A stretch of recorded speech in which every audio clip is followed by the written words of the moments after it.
میرا سوال یہ ہے کہ نماز پڑھتے وقت کہتے ہیں عورت اور مرد کی نماز ایک جیسی ہے، تو اس میں جب عورت تشہد میں بیٹھے گی تو وہ اپنے پاؤں اگر ایک طرف کر کے بیٹھتی ہے، جیسے مرد بیٹھتے ہیں اس طرح نہیں بیٹھا جاتا، تو اگر دونوں پاؤں ایک طرف کر کے وہ تشہد میں بیٹھتی ہے تو کیا یہ صحیح ہے؟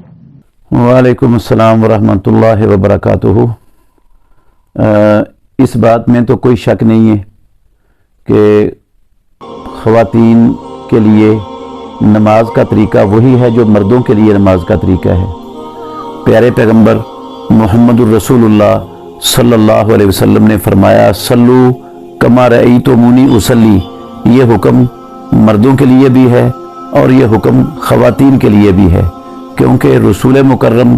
صلی اللہ علیہ وسلم جس طرح مردوں کے نبی ہیں اسی طرح آپ صلی اللہ علیہ وسلم خواتین کے بھی نبی ہیں۔ تو رسول مکرم صلی اللہ علیہ وسلم سے کسی صحیح سند سے خواتین کے لیے نماز کے طریقے کو مردوں سے الگ نہیں مقرر کیا گیا۔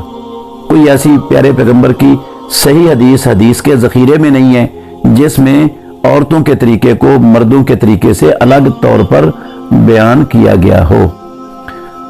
بلکہ ہمارے معاشرے میں جو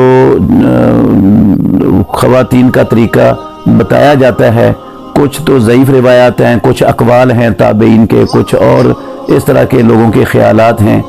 اور وہ اکثر چیزیں ان کی وہ رسول اللہ صلی اللہ علیہ وسلم کی صحیح احادیث کے بالکل برعکس اور الٹ ہے، تو وہ تو ویسے ہی غلط ہے۔ مثال کے طور پر یہ جو کہا جاتا ہے کہ اپنے ہاتھ زمین پر بچھا لے اور اپنے پیٹ کو اپنی رانوں پر رکھ لے،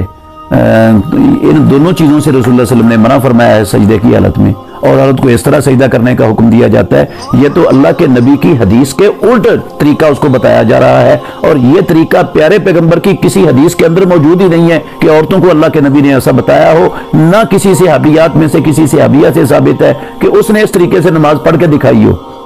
ثابت ہی نہیں کسی سے، نہ کسی صحابی سے اور نہ ہی رسول مکرم صلی اللہ علیہ وسلم سے، نہ کسی صحابیہ سے۔ تو تشہد میں بیٹھنے کے دو طریقے ہیں، ایک ہوتا ہے ایک تشہد والی نماز کا تشہد، اس میں پاؤں کو بچھا کر بائیں پاؤں کو بچھا کر اس کے اوپر بیٹھ جاتے ہیں اور اپنے دائیں پاؤں کو گاڑ لیتے ہیں، دائیں پاؤں کی انگلیاں وہ قبلے کی طرف ہوتی ہیں اور اس کا پنجہ آگے والا وہ زمین پر لگا ہوتا ہے اور پاؤں کھڑا ہوتا ہے، اس کو افتراش کہتے ہیں۔ دو تشہدوں والے نماز کے پہلے تشہد میں بھی افتراش ہوتا ہے، اور جو دو تشہدوں والی نماز کا آخری تشہد ہوتا ہے اس میں تورک ہوتا ہے۔ تورک کا مطلب ہوتا ہے کہ آپ اپنے سرین پر بیٹھ جائیں، اپنے بائیں پاؤں کو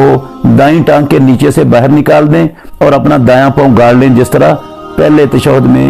جو ہے نا وہ گاڑا تھا، انگلیاں قبلے کی طرف ہوں گی اور پنجہ زمین پر گڑا ہوگا اور پاؤں کھڑا ہوگا۔ اور اگر اس طرح بیٹھنا ممکن نہیں ہے خواہ مردوں کے لیے خواہ عورتوں کے لیے،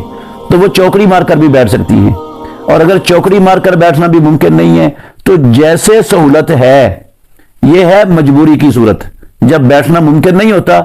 تو پھر اللہ نے کہا قرآن میں فاتقوا اللہ ما استطعتم، اللہ سے ڈرو جتنی تم استطاعت رکھتے ہو، اور لا یکلف اللہ نفسا الا وسعها، اور پیارے پیغمبر نے بھی کہا اذا امرتکم بامر فاتوا منہ ما استطعتم۔